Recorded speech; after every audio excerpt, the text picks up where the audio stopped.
Et dans les Ardennes, le pont des Américains à Givet se refait lui aussi une beauté. La deuxième phase des travaux de cet ouvrage d'art va bientôt débuter et pour 11 mois. De quoi perturber les quelques 14 000 véhicules qui circulent d'habitude chaque jour dessus, puisqu'il s'agit de l'unique pont reliant les deux rives de la Meuse dans la cité de Méhul. Cécile Banazic, Ophélie Perroux. Les ouvriers sécurisent la zone. La réfection du pont des Américains datant de 1969 va débuter d'ici quelques jours. Vélos, piétons, véhicules légers via une circulation alternée seront encore autorisés à traverser cette structure, seule route qui relie les rives de Givet. Pour les camions et bus, des déviations sont déjà proposées.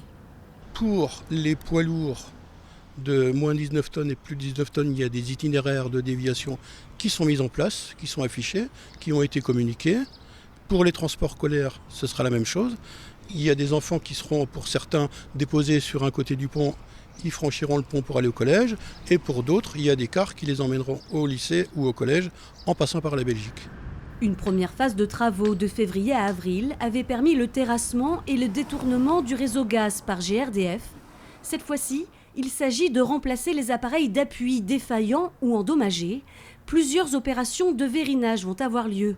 Grâce à des vérins hydrauliques, les différentes parties de ce pont seront tour à tour levées d'environ 1 cm. Un chantier chiffré à 1,8 million d'euros par le département. Il faut soulever le pont pour enlever les appuis existants. C'est pour ça qu'on vérine. Et le temps de la nouvelle opération de renforcement, de changement des piles, tout ça, des appuis, on laisse vériner. Une fois qu'on a tout fait les appuis, on dévérine et puis c'est reparti pour 50 ans. Les travaux sur ce pont dureront 11 mois. La circulation sera entièrement coupée seulement 4 à 8 nuits pour permettre les opérations de soulèvement de cette structure.